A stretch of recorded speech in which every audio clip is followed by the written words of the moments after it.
오늘의 주제는 최저임금. 내년 최저임금이 16.4% 인상된 7,530원으로 결정이 됐죠. 여기에 대해서 정치권도 반응이 다릅니다. 더불어민주당의 추미애 대표는 소득혁명을 향한 획기적 사건이다, 이런 논평을 냈고요. 자유한국당의 정우택 원내대표는 무대책 포퓰리즘이다, 또 이렇게 비판을 했습니다. 여러분께서는 어떻게 생각하십니까? 최저임금 7,530원. 여러분 전화로는 지역번호 02하시고요. 2061-8584번부터 8587번까지 넉대의 전화로 전화 주시기 바랍니다. 자, 더불어민주당의 표창원 의원, 자유한국당의 백승주 의원, 오늘도 나오셨습니다. 어서 오십시오. 네, 안녕하세요. 예, 안녕하세요. 네. 먼저 표창원 의원부터. 네. 잘 됐습니까? 네, 잘 됐죠. 잘 됐고, 특히 최저임금위원회에 참가해 주신 사용자 대표, 노동자 대표, 공익 대표분들의 그 노고에 너무나 감사드리고요. 물론 각자가 다 불만이 있으신 것 같아요. 그리고 우려도 있으시고요. 하지만 어쨌든 각 경제 주체들이 서로 입장을 충분히 내놓고 결국은 조금씩 양보하는 합의의 정신으로 도출하신 것이기 때문에 너무나 감사드리고, 이후에 좀 후속 조치 좀 매진을 해야 될 것 같습니다. 네. 백성주 의원 어떻게 보세요? 예, 굉장히 어려운 분들에게 인간다운 삶을 유지하는 데 필요한 최소한의 인건비를 올려주자는데 누가 반대하겠습니까? 여기서 비판하는 데는 굉장히 큰 용기가 필요합니다. 예, 더구나 정치하는 사람들, 정당의 입장에서는 그 최저임금을 받는 분들로부터도 반대하기 힘들고요. 또 이 고용의 어려움을 겪을 거라는 중소기업까지도 정부가 보조금 준다는데 해결책도 같이 내놔기 좀 반대하고 비판하기가 어렵습니다만, 그러나 예. 대한민국의 경제를 생각할 때 걱정되는 점을 말씀드리지 않을 수 없습니다. 예. 어쨌든 이 최저임금을 올림으로써 한 14조 정도가 이제 기업주들, 중소기업주나 자영업자가 부담해야 되는, 정부가 한 3조 정도 부담을 합니다.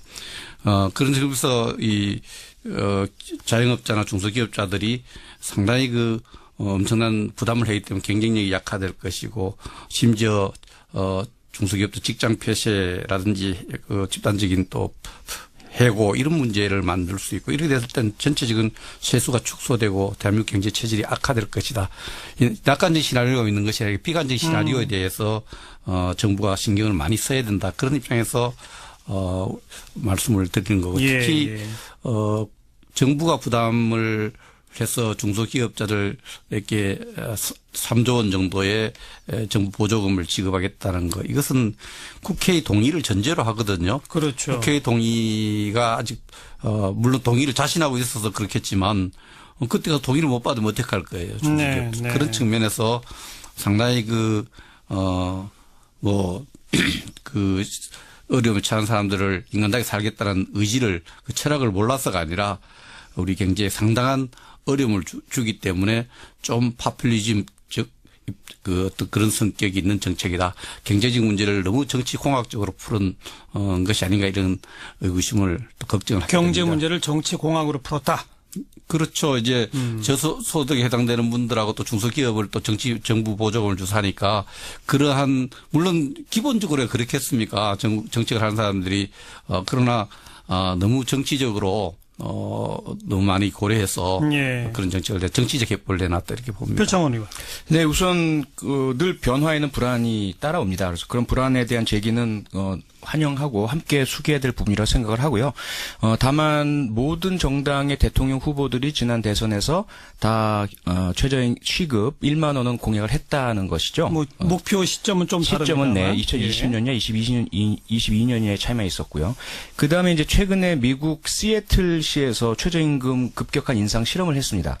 9불에서 14불까지, 그다음에 이제 2020년까지 15불로 올리기로 확정을 했고요. 예. 그러면서 우려했던, 지금 이제 백승주 의원님이 우려하셨던 부분들에 대한 우려가 똑같이 그쪽에서도 제기가 됐었거든요. 예. 그런데 이제 UC 버클리에서 그 이후에 추적 조사를 해봤더니 전혀 그런 우려는 현실화되지 않았고요. 그 고용률, 취업률은 여전히 유지됐고 실업률 3% 내로 유지가 됐고요. 그리고 모든 그 근로자들의 임금 인상됨으로 인해서 오히려 선순환 효과, 소비의 진작, 내수 진작 효과가 나면서 자영업자, 소상공인들의 그 수입이 오히려 증대되는 이런 효과가 나타났습니다. 그래서 우리도 좀 시애틀은 작은 하나의 도시이긴 하지만 국가 전체적으로 지금 이제 선순환 효과를 좀 기대하시면서 함께 나아갔으면 좋겠습니다. 예. 말씀하세요. 백성주 의원. 저는 구미를 지역구로 두고 있습니다. 네. 그 지역구의 절반 정도는 근로자이고요. 절반 정도는 자영업자들입니다. 제가 매주 내려가서 자영업자 하시는 분들한테 만나고 이야기를 들으면은 뭐 조그만 커피숍이라든지 레스토랑, 식당 운영하는 분들이 이 최저임금 문제에 대해 굉장히 예민합니다. 네, 네. 그래서 이렇게 하면은 나무 식구 그렇게 다른 사람을 고용해서 일할 수가 없다. 자녀하고 부인하고 일할 수밖에 없고 비싼 여러 가지 임대료 문제라든지 하고 나면 진짜 남는 게 없다. 그 선은 어느 정도 보느냐 물으니까 한 6,700원 선에서 7,000원 선 정도 보더라고요. 원래는 그래서 정부도 그 걱정을 하는 거죠. 그런 걱정을 하니까 그 부분에 걱정을 들기 위해서 뭐 임대 계약에 대한 문제도 해결하고 정부가 임금을 보존해주는 이런 정책도 있는데 굉장히 이런 문제에 대한 대책이 제대로 예. 수립해 가야 되겠죠. 숙제인데 예. 이 전체적으로 우리 일시적으로 경제 체질을 악화시킬 수 있고 일자리를 오히려 위축시킬 수 있는 그런 걱정을 합니다.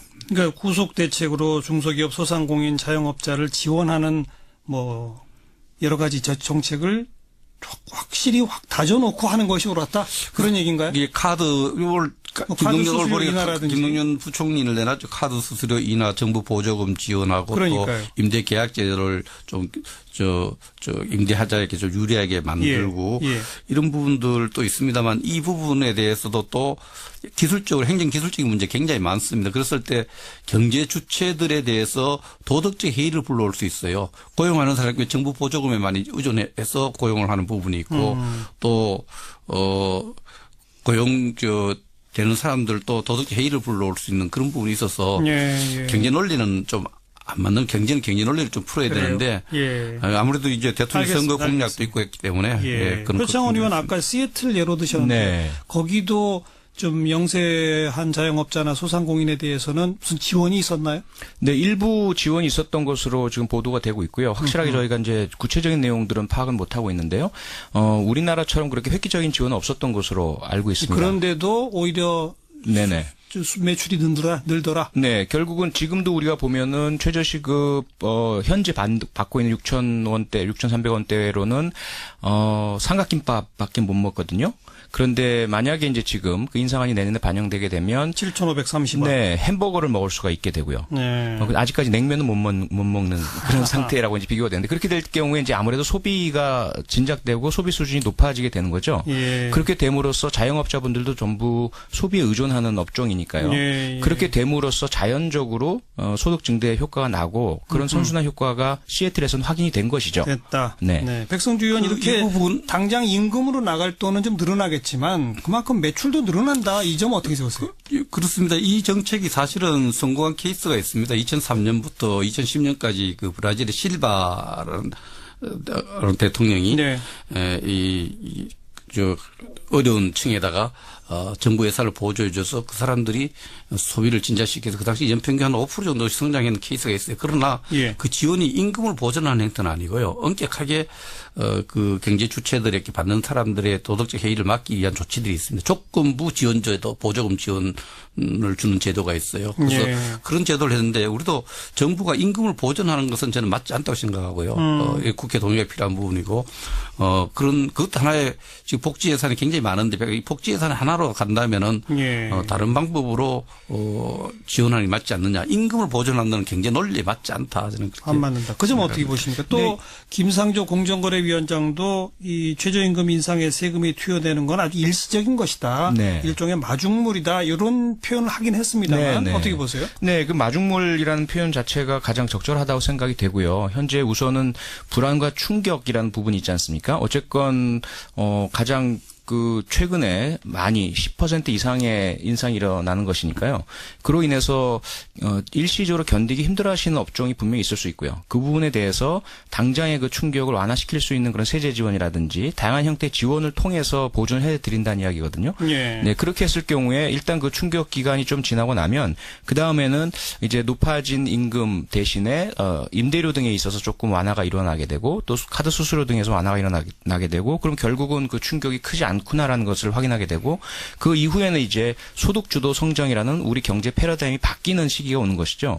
그런 그 경제 패러다임이 바뀔 때까지의 과도기 이 부분을 견뎌내시기 위해서 지원해드리는 마중물입니다. 예. 그 경제 패러다임이 바뀌는 과정을 고려했을 때 금년도의 인상폭은 너무 급격한 것 아니냐라는 우려는 어떻게 보세요? 네, 분명히 그런 우려는 타당하다고 생각이 되고요. 그런 우려가 포함된 것이 최저임금위원회에서의 논의이죠. 네. 그래서 특히 사용자 측에서는 그런 우려를 가장 강하게 내놓으셨던 거고 그렇죠.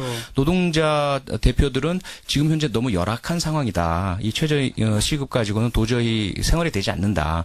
그런 이제 논리가 둘이 맞붙었던 거 아니겠습니까? 그래서 그 논리 속에서 함께 수기를 거쳐서 나온 절충 아니니까 예. 결국 그런 우려를 우리가 안고 출발을 하지만 그 부분에 대한 해소책이 마련된다라는 신뢰가 있기 때문에 그런 결론에 합의에 도달한 것으로 저는 보고 있습니다. 우려되는 부분에 대한 이 보완책은 솔직히 여야가 머리를 맞대고 함께 만들어야 되는 거 아닐까요? 어떻게 보세요? 그런데 그 김상조 위원장이 이제 3조를 마중물로 표현했는데 네. 참 그 직책에 따라서 큰 돈을 만치니까 3조를 마중물로 표현해서 제가 깜짝 놀랐습니다. 뭐 정부 재정의 3조가 좀 그렇게 적게 생각할 수 있지만 이제 마중물로 3조를 생각한다는 3조를 넣으면은 저 30조, 300조, 3천조가 곧 나올 것이다 이런 전제를 깔고 있는 우리 경제가 5% 또 더 이상 성장할 수 있는 전제로 이렇게 견해를 말씀하셨는데 예. 제가 볼 때는 이 부분에 대해서 앞서도 말씀드렸지만은 오히려 경제 주체의 어떤 도덕적 해이를 불러올 수 있다 이렇게 생각을 그런 우려가 합니다. 있다. 예, 그런 부분에 있어서 알겠습니다. 자, 두 분 의원 말씀 여기까지 듣고요. 청취자분들의 목소리 직접 전화로 연결해서 들어보도록 하겠습니다. 먼저 8584번 연결되신 분 여보세요. 네, 안녕하세요. 예, 안녕하세요. 자기소개 하시겠어요? 네, 저는 경기도 과천시에 살고 있는 대학생인, 이름도 말씀드릴까요? 뭐 네. 마음대로 하세요. 손주원이라고 합니다. 네네. 예. 네. 그래요. 어떻게 보십니까? 저는 일단 최저임금 이 정도로 올린 것에 대해서 찬성하는 입장이에요. 예. 일단은 가장 큰 이유로는 최저임금을 받는 사람들 중에는 알바를 하는 학생들도 있지만 또, 그 임금 자체가 자기 생계에 큰 영향을 주는 가장들도 꽤 있기 때문이에요. 그렇죠. 그렇죠. 네. 특히, 임금을 산정할 때 우리나라에서는 최저임금보다 조금 더 높게 주려는 것보다는 최저임금보다 오히려 낮게 주는 실정도 더 많기 때문에 예. 이 최저임금 자체를 올리는 것이 일단은 전체 노동자의 삶의 질을 보장하는 데 가장 최선의 방법이라고 생각하고 있어요. 예, 알겠습니다. 고맙습니다. 다음 전화입니다. 8585번 연결되신 분 여보세요. 예, 안녕하세요. 네, 고맙습니다. 자기소개해 주시겠어요? 저는 전북 장수에 있는 이범권인데요. 예. 예. 이번에 그 최저임금 문제는 뭐 해마다 자꾸 논점이 많지만은 네. 최저임금을 인상해서 이렇게 올린다는 것은 이번에 참 잘한 일이라고 생각하고요. 예. 이것은 뭐 사람이 사람답게 사느냐 못 사느냐. 예. 옛날에 양반 상놈 시대가 있었잖아요. 예. 우리나라는 지금 민주국가입니다. 예. 국민이 주인이고 국민이 참 주권을 가지고 있는, 그래서 이 작년에 촛불 시위도 일어났었고. 예. 이런데 한국처럼 이렇게 빈부격차가 심하고 있는 사람은 돈 주체를 못해서 참 요새 드라마 보면은 참지 못할 일들을 상류층에서 하고 있거든요. 예. 그런 것들을 균형을 잡아주는 일이 최저임금제인데. 예. 정말로 물론 이제 영세업자들이 좀 힘들긴 해요. 이제 거기에 대한 그렇죠. 보전책. 예. 그것만 마련된다면은. 예. 정말로 사람이 사람다운 삶을 알겠습니다. 살 수 있도록 최저임금은 올려서. 예. 정말로 그러면 또 이게 아까 마중물이라고도 하던데 이것들이 하나의 그 소비도 진작시키고. 알았습니다. 선생님 예. 혹시 하시는 일 여쭤봐도 될까요? 저는 자영업을 하고 있는데 저도 영세업자예요. 혹시 그렇지만은 거기 아르바이트생이나 안 씁니까? 지금 아직은 안 쓰고 있는데 쓰려고 그래요, 저는. 쓰려고 하시는데 갑자기 이렇게 오르면 부담되지 않으시겠어요? 그래도 이제 정부에서 어떤 보전책을 마련해주고 한다면은. 예. 그리고 사람이 자기만 먹고 살 수 없잖아요. 또 갈라서 먹어야 되죠. 알겠습니다. 예, 고맙습니다. 네. 예.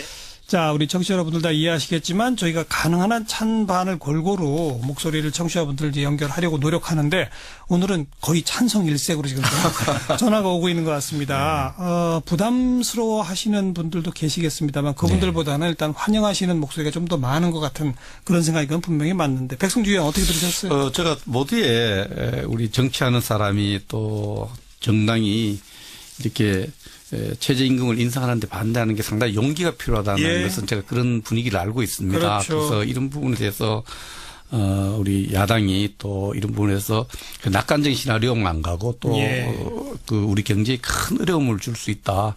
이런 부분에 대해서 한 것은 기울여야 됩니다. 그래서 이런 부분에 정책을 잘 만들어야 되고 부작용을 최소화시키려는 노력을 같이 만들어 가야 되겠죠. 분명히 이 인간답게 살려고 하는 제도가 이나마도 임금도 올려주라고 제도를 만드는데 그 해고당하는 그런 불행한 일은 없어야 되거든요. 없어야죠. 그래서 이제 정부가 정부 보조금이라는 제도 만들었습니다만 여기에 대해서 정부가 우리가 좀 더 그 반대의 목소리도 기울이면서 맞습니다. 그렇게 정책을 추진해 가야 된다. 이거 누가 반대하겠습니까? 알겠습니다. 정치적으로 자살행위죠. 아까 백승주 의원이 참 적절히 표현해 주신 게 이 최저임금을 올려서 좋은 시나리오도 있지만 나쁜 시나리오도 있을 수 있다. 네, 그럼요. 나쁜 시나리오로 가게 되면 근로자들은 해고당하고 자영업자는 폐업하게 되는 거 아닙니까? 그렇습니다. 그건 막아야죠. 네. 그리고 지금 현행 제도가 최저임금 심의위원회에서 어쨌든 결정하게 되어 있고 네. 결정하면 내년부터 그게 적기준이 되는 거 아니겠습니까? 네네. 그러면 이제 후속 대책을 만들어가는 일은 여야 가릴 것 없이 정치권과 정부의 몫이다. 네. 이렇게 말씀드려야 될 것 같아요. 차제 이게 이제 임금이라는 게 생산성하고 관련돼 있지 않습니까? 네. 생산성, 물가 이런 부분 하나 지표를 만들어서 생산성과 지표에 맞게 이쪽 정책적으로 고려해야 될 부분하고 해서 합리적으로 큰 논쟁이 가도록 그럼요. 시스템화 시켜서 우리가 저 국방부 이런 미국과 어떤 방위 분담 협상을 하면은 한 5년 건조 단년간에서 그 물가에 맞춰서 인상해 주는 룰이 있거든요. 이런 부분을 생산성하고 물가 같은 고려해서 그에 좀 더 정책적인 배려해서 가도록 하는 그 시스템화 시키는 것이 옳지 않나 이렇게 생각을 합니다. 여당에서도 저런 야당의 목소리 경청해서 네. 정책에 반영해야 되겠죠. 네, 그렇습니다. 물론입니다. 네, 그래서 오늘 뭐 백승주 의원님 말씀 충분히 저는 뭐 공감이 가고요. 예. 저희들이 늘 그런 목소리를 내주셔야만 또 일방적으로 흐르지 않을 수 있고